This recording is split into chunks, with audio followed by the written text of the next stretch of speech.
Hi friend, आज हम लोग पढ़ेंगे कक्षा 7 का सामाजिक एवं राजनीतिक जीवन अध्याय 7। ओके फ्रेंड, हमारे आसपास के बाजार।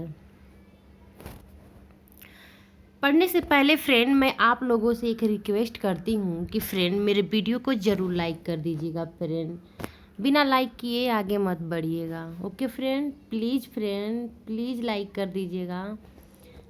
चलिए, हम बाज़ार जाते हैं और बाज़ार से बहुत सी चीज़ें खरीदते हैं, जैसे सब्जियां, साबुन, दंतमंजन, मसाले, ब्रेड, बिस्किट, चावल, दाल, कपड़े, किताबें, कापियाँ, बहुत सारी।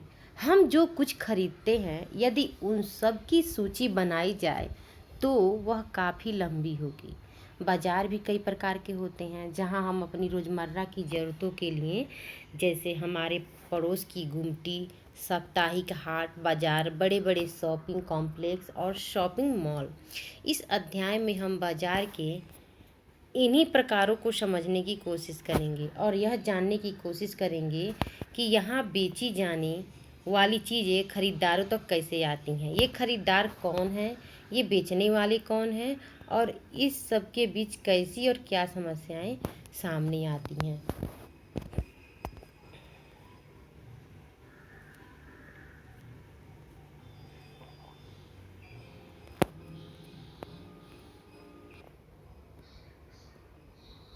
लोग साप्ताहिक बाज़ारों में क्यों जाते हैं, 3 कारण बताइए।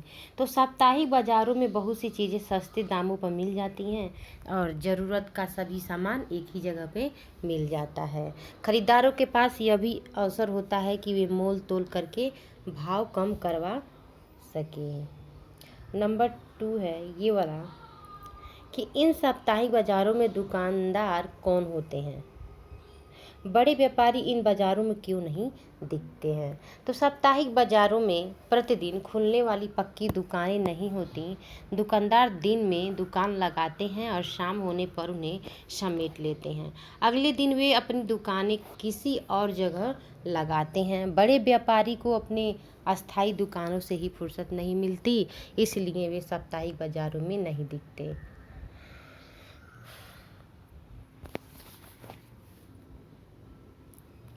साप्ताहिक बाज़ारों में सामान सस्ते दामों में क्यों मिल जाता है। तो साप्ताहिक बाज़ारों में बहुत सी चीज़ें सस्ते दामों पर मिल जाती हैं। ऐसा इसलिए कि जो पक्की दुकानें होती हैं उन्हें अपनी दुकानों के कई तरह के खर्चे जोड़ने पड़ते हैं। उन्हें दुकानों का किराया, बिजली का बिल, सरकारी शुल्क आदि देना पड़ता है। इन दुकानों पर काम करने वाले कर्मचारियों की तनख्वाह भी इन्हीं खर्ची में जोड़नी होती है। साप्ताहिक बाज़ारों में बेची जाने वाली चीज़ों को दुकानदार अपने घरों में ही जमा करके रखते हैं। इन दुकानदारों के घर के लोग अक्सर इनकी सहायता करते हैं, जिससे इन्हें अलग से कर्मचारी नहीं रखने पड़ते। साप्ताहिक बाज़ार में एक ही तरह के सामानों के लिए कई दुकानें होती हैं, जिससे उनमें आपस में प्रतियोगिता भी होती है। यदि एक दुकानदार किसी वस्तु के लिए अधिक कीमत मांगता है तो लोगों के पास यह विकल्प होता है कि वे अगली दुकानों पर वही सामान देख ले जहां संभव है कि वही वस्तु कम कीमत में मिल जाए। ऐसी स्थितियों में खरीदारों के पास यह अवसर भी होता है कि वे मोल तोल करके भाव कम करवा सके।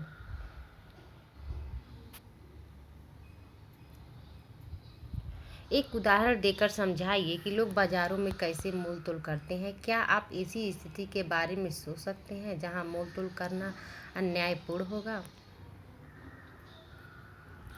जब ग्राहक किसी सामान को लेने के लिए दुकानदार के पास जाता है और किसी सामान की कीमत पूछता है और जब दुकानदार द्वारा वस्तु की कीमत बतलाई जाती है, इसके बाद जब ग्राहक उस कीमत से संतुष्ट नहीं होता तो वह दुकानदार से मोल तोल करने लगता है और जिस कीमत पर दुकानदार और ग्राहक वस्तु को देने और लेने के लिए सहमत हो जाते हैं, वस्तु की कीमत वहीं पर निर्धारित हो जाती है। जिन वस्तुओं की कीमत सरकार द्वारा निश्चित की जाती है तथा बड़ी बड़ी कंपनियों की कीमत एक निश्चित होती है, वहाँ पर वस्तुओं की कीमत का तोल मोल करना उचित नहीं होगा।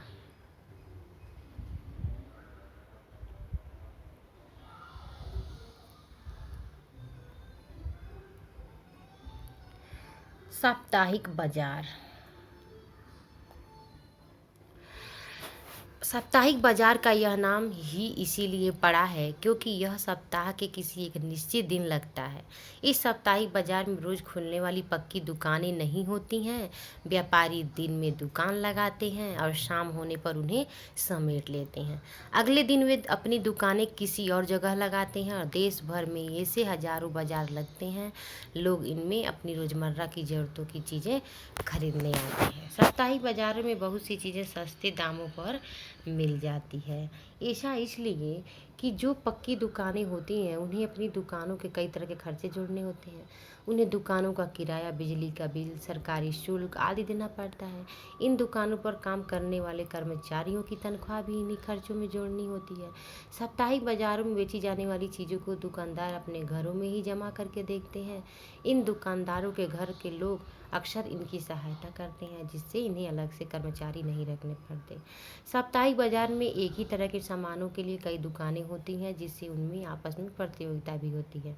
यदि एक दुकानदार किसी वस्तु के लिए अधिक कीमत मांगता है तो लोगों के पास यह विकल्प होता है कि वे अगली दुकानों पर वही सामान देख लें जहां संभव है कि वही वस्तु कम कीमत में मिल जाए। ऐसी स्थितियों में खरीदारों के पास यह अवसर भी होता है कि वे मोल तोल करके भाव कम करवा सकें। साप्ताहिक बाजारों का एक फ़ायदा यह भी होता है कि ज़रूरत का सभी सामान एक ही जगह पर मिल जाता है। सब्जियों, कपड़ों, किराना सामान से लेकर बर्तन तक सभी चीज़ें यहाँ उपलब्ध होती हैं। अलग अलग तरह के सामान के लिए अलग अलग क्षेत्रों में जाने की ज़रूरत भी नहीं होती। लोग अक्सर उन बाज़ारों में जाना पसंद करते हैं जहाँ सामान के विविध विकल्प उपलब्ध हो।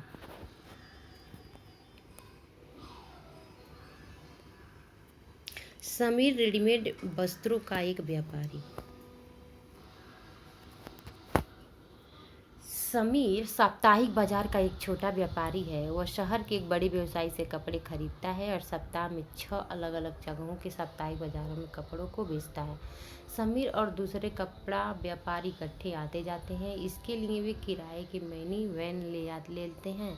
उसके ग्राहक सामान्यतः आसपास के ग्रामीण होते हैं। दीपावली, पोंगल या ऐसे ही त्योहारों के मौक़ों पर वह अच्छा व्यवसाय कर लेता है। मोहल्ले की दुकान। हमने देखा कि साप्ताहिक बाजार हमें कई तरह का सामान उपलब्ध करवाते हैं। बहरहाल हम अन्य तरह के बाज़ारों से भी सामान खरीदते हैं। ऐसी बहुत सी दुकानें हमारे मोहल्ले में भी होती हैं जो हमें कई तरह की सेवाएं और सामान उपलब्ध करवाती हैं। हम पास की डेयरी से दूध, किराना व्यापारी से तेल, मसाले और अन्य खाद्य पदार्थ तथा स्टेशनरी के व्यापार से कागज़, कलम या फिर दवाइयों की दुकान से दवाई भी खरीद सकते हैं। इस तरह की दुकानें अक्सर पक्की और अस्थायी होती हैं, जबकि सड़क किनारे फुटपाथ पर सब्जियों के कुछ छोटे दुकानदार, फल विक्रेता और कुछ गाड़ी मैकेनिक आदि भी दिखाई देते हैं। पड़ोस की दुकानें कई अर्थों में बहुत उपयोगी होती हैं। हमारे घरों के करीब तो वे होती ही हैं। हम सप्ताह के किसी भी दिन और किसी भी समय इन दुकानों पर जा सकते हैं। सामान्यतः दुकानदार और ख़रीदार एक दूसरे से परिचित भी हो जाते हैं और दुकानदार ग्राहकों के लिए उधार भी देने को तैयार हो जाते हैं। यानी कि आज खरीदे गए सामान का भुगतान बाद में भी करने की सुविधा होती है, जैसे कि सुजाता के उदाहरण में हमने देखा।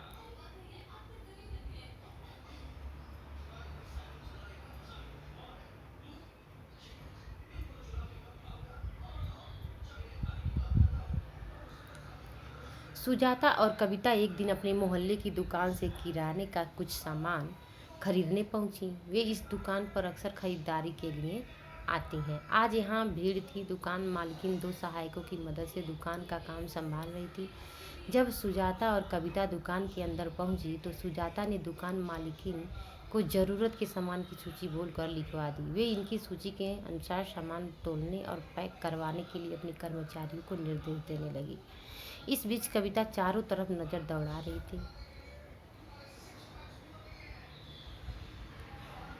बाएं हाथ की सबसे ऊपरी शेल्फ पर अलग अलग ब्रांड की साबुन की टिक्कियाँ रखी थी। दूसरी शेल्फ पर दंतमंजन, टेल्कम पाउडर, शैम्पू, बाल के तेल आदि रखे थे। अलग अलग ब्रांड के और अलग अलग रंगों से सजे सामान मन लुभा रहे थे। फर्श पर कुछ बोरे पड़े हुए थे। सारा सामान तोलने और बांधने में करीब 20 मिनट लग गए। फिर सुजाता ने अपनी नोटबुक सामने कर दी। दुकान मालिकिन नोटबुक 3000 की संख्या दर्ज की और वापस कर दी। उसने अपने बड़े रजिस्टर में भी यह संख्या लिख कर रख ली। अब सुजाता अपने भारी थैले को लेकर बाहर निकली। अगले महीने के पहले हफ्ते में उसके घर से दुकान का हिसाब चुका दिया जाएगा।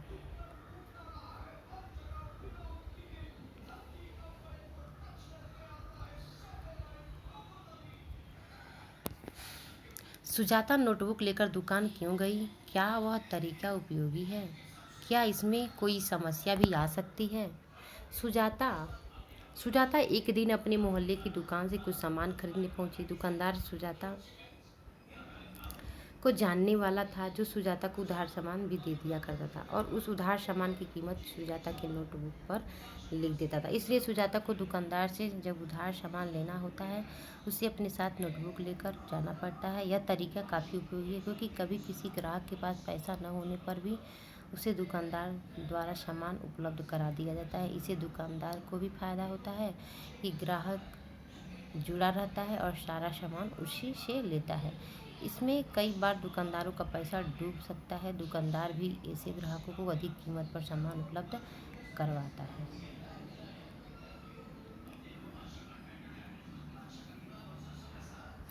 आपके मोहल्ले में अलग अलग प्रकार की कौन सी दुकानें हैं? आप उनसे क्या खरीदते हैं? हमारे मोहल्ले की कई तरह की दुकानें हैं। किराने की दुकान, कपड़े की दुकान, जनरल स्टोर, मोबाइल की दुकान, मिठाई की दुकान, सोने चांदी ज्वेलरी की दुकान।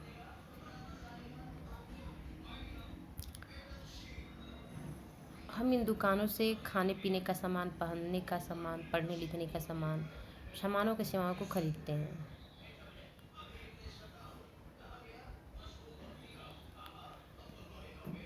सड़क किनारे की दुकानों या साप्ताहिक बाजारों में मिलने वाले सामान की तुलना में पक्की दुकानों से मिलने वाला सामान महंगा क्यों होता है?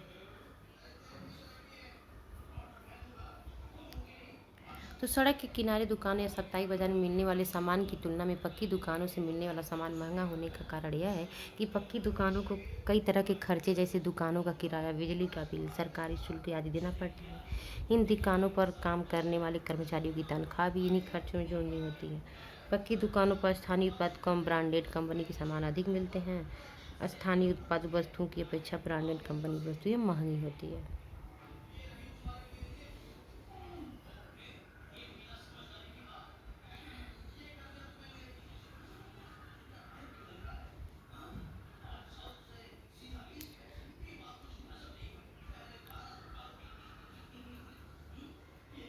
अंजल मॉल एक 5 मंजिला शॉपिंग कॉम्प्लेक्स है। अंजल मॉल। कविता और सुजाता इसमें लिफ्ट से ऊपर जाने और नीचे आने का आनंद ले रही थी। यह कांच की बनी लगती थी और वे इसमें से बाहर का नज़ारा देखती हुई ऊपर नीचे जा रही थी। उन्हें यह आइसक्रीम, बर्गर, पिज्ज़ा आदि खाने की चीज़ें, घरेलू का सामान, चमड़े के जूते, किताबें आदि तरह तरह की दुकानों को देखना चमत्कृत कर रहा था। मॉल के तीसरे तल पर घूमते हुए वे दोनों एक ब्रांडेड रेडीमेड कपड़ों की दुकान में पहुंच गई। सुरक्षा कर्मचारी ने उन्हें कुछ इस तरह देखा कि वह इन्हें रोक देना चाहता हो, परंतु उसने कुछ कहा नहीं। उन्होंने कुछ कपड़े और उन पर लगी कीमत की पर्चियाँ देखी। एक भी कपड़ा 3000 से कम का नहीं था। यह कीमत साप्ताहिक बाजार के कपड़ों की तुलना में लगभग 5 गुना अधिक था।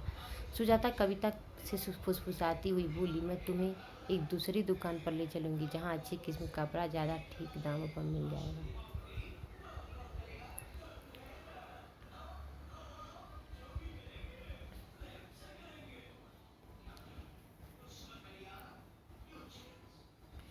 आप क्या सोचते हैं? सुरक्षा कर्मचारी ने सुजाता और कविता को अंदर जाने से रोकना क्यों चाहा होगा?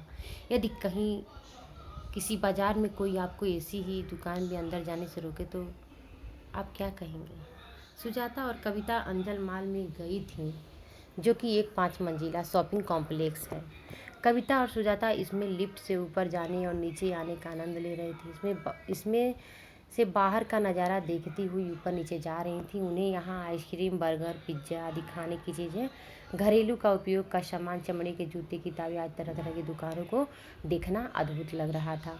जब वे लोग रेडीमेड कपड़े की दुकान पर पहुंची तो सुरक्षा कर्मचारी ने उन्हें रोकना चाहा। इसका मुख्य कारण यह था कि वे दोनों मॉल में सामान लेने नहीं बल्कि घूमने के इरादे से गई थी और वे मॉल में स्थित विभिन्न दुकानों को आश्चर्यचकित होकर देख रही थी। इसीलिए सुरक्षा कर्मी उनको उनके इरादों पर संदेह हो रहा था। हम ऐसी दुकान के अंदर जाने से रोकने पर हम उन सुरक्षाकर्मी को मॉल में आने के उद्देश्य बतलाएंगे, अर्थात सामानों को खरीदने के बारे में बतलाएंगे।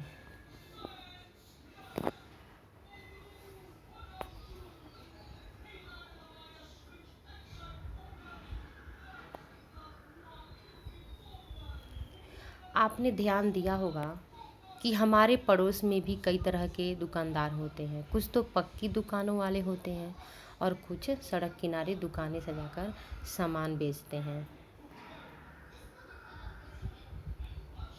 शॉपिंग कॉम्प्लेक्स और मॉल। इस प्रकार अभी हमने दो प्रकार के बाजार देखे। पहला साप्ताहिक बाजार और दूसरा पड़ोस की दुकानों का बाजार। शहरों में कुछ अन्य प्रकार के बाजार भी होते हैं जहां एक साथ कई तरह की दुकानें होती हैं। इन्हें लोग शॉपिंग कॉम्प्लेक्स के नाम से जानते हैं। अब तो कुछ शहरी इलाकों में आपको बहुमंजिला वातानुकूलित दुकानें भी देखने को मिलेंगी, जिनकी अलग अलग मंजिलों पर अलग अलग तरह की वस्तुएं मिलती हैं। इन्हें मॉल कहा जाता है। इन शहरी दुकानों में आपको बड़ी बड़ी कंपनियां का ब्रांडेड सामान भी मिलता है और कुछ बिना ब्रांड का सामान भी मिलता है। विज्ञापन वाले अध्याय में आपने पढ़ा था कि ब्रांडेड सामान जिसे कंपनियां बड़े बड़े विज्ञापन देकर और क्वालिटी के दावे करके बेचती हैं, महंगा होता है। कंपनियां अपने ब्रांडेड उत्पादों को बड़े शहरी बाजारों और अपने विशेष शोरूमों में बेचने के लिए रखती हैं। बिना ब्रांड के उत्पादों की तुलना में इस ब्रांडेड सामान की कीमत का बोझ केवल कुछ लोग ही उठा पाते हैं।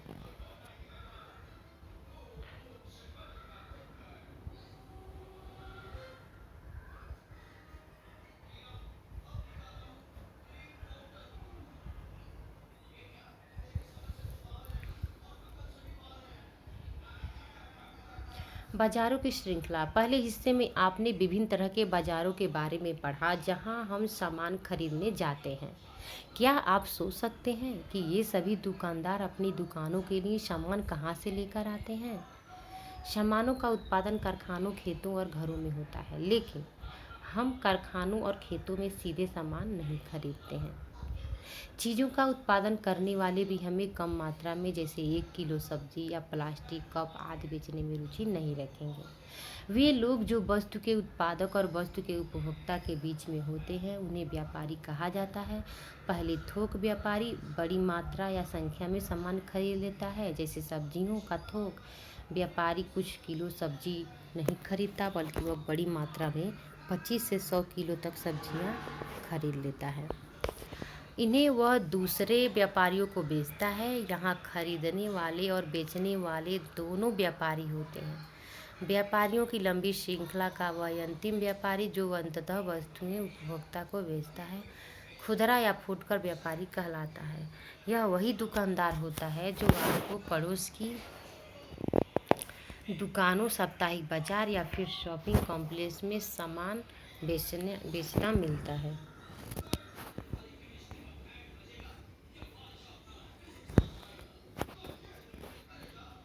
आपको क्या लगता है कि आपके मोहल्ले की दुकान में सामान कैसे आता है? पता लगाइए और कुछ उदाहरणों में से समझाइए।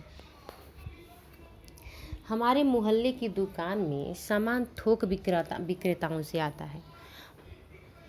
हर शहर में थोक बाजार का एक क्षेत्र होता है। थोक व्यापारी या विक्रेता अपना सामान वितरक या उत्पादक से काफ़ी मात्रा में खरीदता है। थोक विक्रेता अपना सामान खुदरा विक्रेता को बेचते हैं।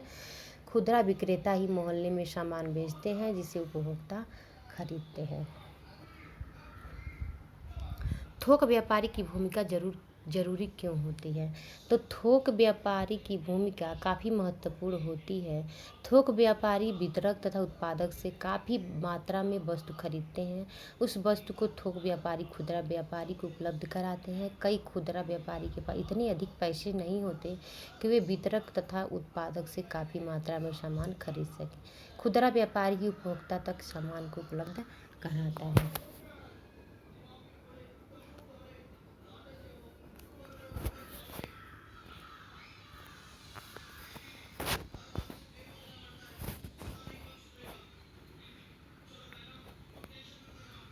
हम इसे यहाँ दिए गए उदाहरण से समझेंगे। हर शहर में थोक बाजार का एक क्षेत्र होता है।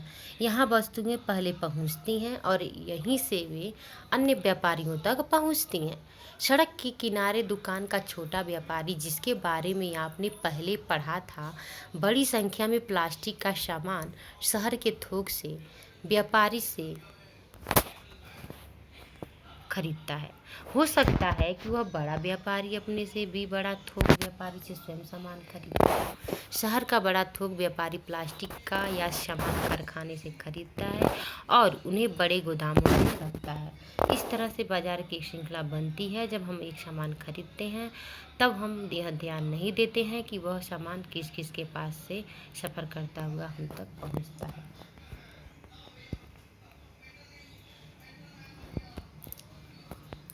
आफ्ताब। शहर में सब्जियों का थोक व्यापारी। आफ्ताब उन थोक व्यापारियों में से एक है जो बहुत बड़ी मात्रा में खरीदारी करते हैं। उसका व्यवसाय सुबह लगभग 3 बजे से आरंभ होता है। इसी समय सब्जियां बाजार में पहुंचती हैं। यही समय है जब सब्जी बाजार या सब्जी मंडी में गतिविधियां तेज हो रही होती हैं। आसपास और दूर दराज के खेतों से ट्रकों, मेटाडोर, ट्रैक्टर की ट्रालियों में सब्जियां यहाँ से आने लगती हैं। जल्दी ही नीलामी की प्रक्रिया आरंभ हो जाती है। आफ्ताब भी इस नीलामी में शामिल होता है। सब्जियां देखकर वह तय करता है कि आज वह क्या खरीदेगा। उदाहरण के लिए वह आज 5 क्विंटल फूल गोभी और 10 क्विंटल प्याज खरीदता है। शहर में उसकी एक दुकान और गोदाम है जहां वह सब्जियों को रखता है और बेचता है। यहाँ वह फूटकर व्यापारियों को सब्जियां बेचता है जो सुबह 6 बजे के आसपास वहां आने लगते हैं। यहाँ से दिन भर के लिए खरीदारी करने के बाद ये छोटे व्यापारी लगभग 10 बजे के आसपास अपने क्षेत्र में अपनी दुकानें खोल लेते हैं।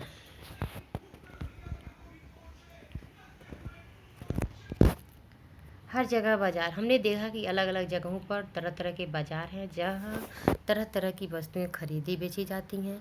ये बाजार अपनी अपनी जगहों पर और समय पर अपनी तरह से काम करते हैं। कई बार तो यह भी आवश्यक नहीं होता कि आप सामान खरीदने के लिए बाजार जाएं। अब तो तरह तरह के सामान के लिए फ़ोन या इंटरनेट भी ऑर्डर दे दिए जाते हैं और सामान आपके घर तक पहुंचा दिया जाता है। आपने देखा होगा कि नर्सिंग होम, डॉक्टर के क्लिनिक में भी कुछ कंपनियों के प्रतिनिधि अपना सामान बेचने का कार्य कर रहे होते हैं। इस तरह हम देखते हैं कि बेचना खरीदना कई तरीक़ों से चलता रहता है। यह ज़रूरी नहीं कि वह केवल बाज़ार की दुकानों से ही होता हो। ये तो बाज़ार के वे रूप है जो हमें सीधे तौर पर दिखाई देते हैं। ऐसे भी कुछ बाज़ार होते हैं जिनके बारे में हमारी जानकारी कम ही होती है, क्योंकि यहाँ बिकने और ख़रीदी जाने वाली चीज़ें हम सीधे प्रयोग नहीं करते हैं। जैसे कि एक किसान अपनी फसल की पैदावार बढ़ाने के लिए कुछ खाद और उर्वरकों का इस्तेमाल करता है।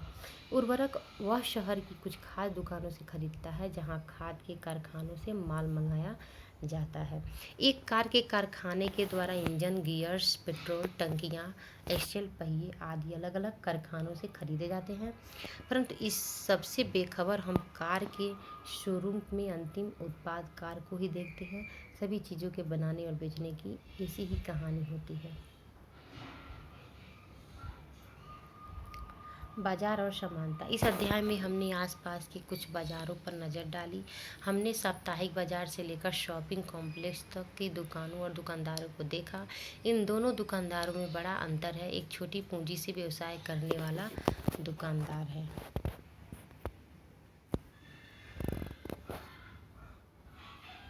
जबकि दूसरा अपनी दुकान के लिए बड़ी पूंजी खर्च कर सकता है।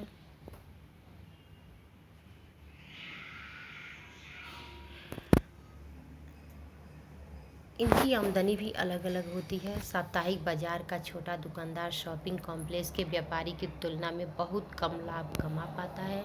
इसी तरह खरीदारों का भी अलग अलग स्थितियां हैं। ऐसे बहुत से लोग हैं जो सबसे सस्ता मिलने वाला सामान भी खरीद पाने की स्थिति में नहीं है, जबकि दूसरी ओर लोग मालों में महंगी खरीदारी करने में व्यस्त रहते हैं। इस तरह कुछ हद तक अन्य कारणों के अलावा हमारी आर्थिक स्थिति यह तय करती है कि हम किन बाज़ारों में खरीदार या दुकानदार हो सकते हैं।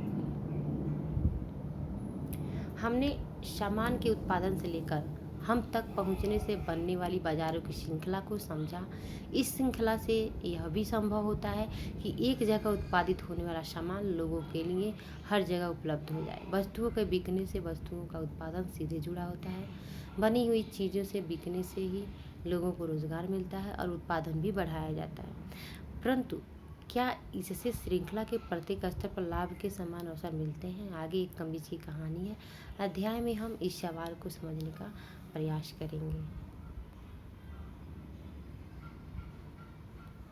अब हम लोग अभ्यास प्रश्न देखेंगे। एक फेरी वाला किसी दुकानदार से कैसे भिन्न होता है?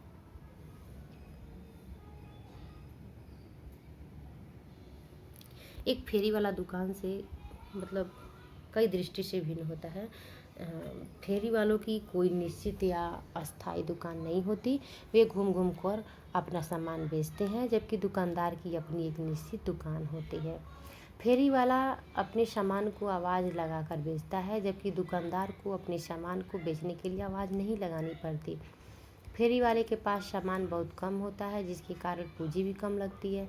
इसकी अपेक्षा दुकानदार के पास सामान अधिक होता है और पूंजी से भी अधिक होती है। फेरी वाला स्थानीय उत्पाद का सामान बेचता है, जबकि दुकानदार स्थानीय उत्पाद का सामान और ब्रांडेड दोनों तरह के सामान बेचता है।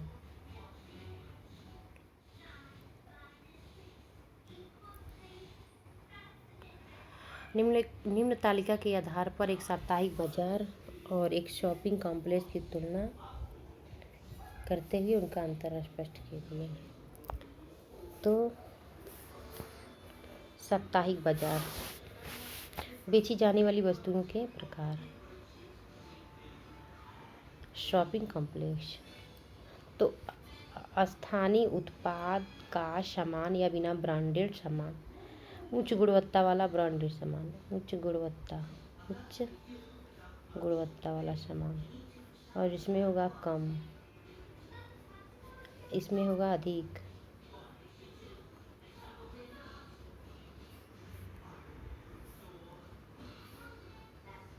और इसमें होगा छोटा व्यवसायी।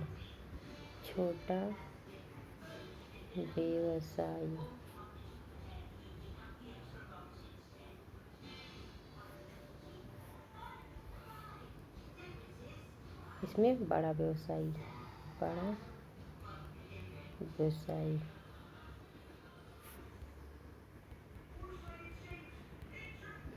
इसमें होगा निम्न आय वर्ग, इसमें निम्न आय वर्ग, इसमें उच्च, इसमें निम्न आय वर्ग।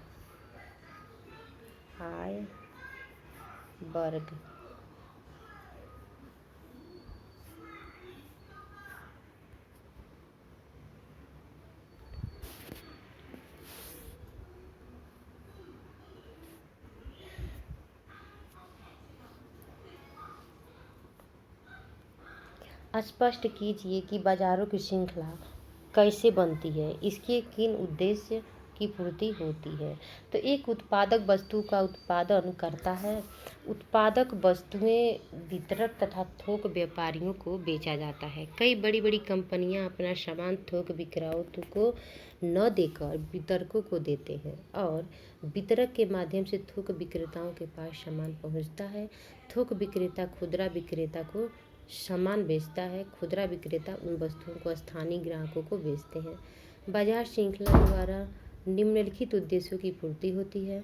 उत्पादक के लिए सीधे रूप से ग्राहकों को सामान बेचना संभव नहीं होता, इसलिए बाजार श्रृंखला की आवश्यकता होती है। छोटे व्यवसायी एवं खुदरा विक्रेता उत्पादक का सारा सामान खरीदने में असमर्थ होते हैं, इसलिए उन्हें भी बाजार श्रृंखला की आवश्यकता होती है। बाजार श्रृंखला के कारण ही उत्पादक से उपभोक्ता तक सामान आसानी से उपलब्ध हो जाता है और सब लोगों को बाजार में किसी भी दुकान पर जाने का समान अधिकार है। क्या आपके विचार से महंगे उत्पादों की दुकानों के बारे में यह बात सत्य है? उदाहरण देकर स्पष्ट कीजिए। तो सब लोगों को बाजार में किसी भी दुकान पर जाने का समान अधिकार है।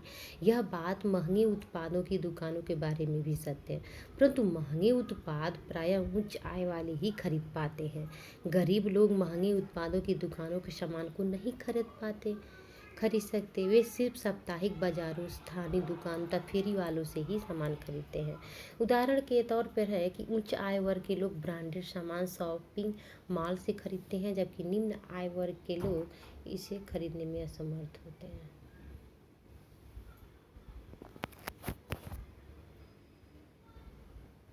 बाजार में जाए बिना भी खरीदना और बेचना हो सकता है। उदाहरण देखा तो आज के वर्तमान युग में बाजार में जाए बिना भी खरीदना और बेचना संभव है। इसे उदाहरण के माध्यम से समझा जा सकता है कि कोई उपभोक्ता अपने घर की आवश्यकता के लिए कुछ सामान खरीदना चाहता है। उसके लिए वह सबसे पहले अपनी आवश्यक सामानों की सूची बनाएगा। इसके बाद वह नज़दीक के डिपार्टमेंटल स्टोर को फ़ोन अथवा ईमेल द्वारा सामान की सूची को नोट कराएगा और साथ ही साथ उसे अपना फ़ोन नंबर, ईमेल नंबर और घर का पता भी बतलाएगा। डिपार्टमेंटल स्टोर के कर्मचारी उस पते पर सारे सामान को पहुंचा देगा और उपभोक्ता के सामान की कीमत वसूल कर वापस चला जाएगा।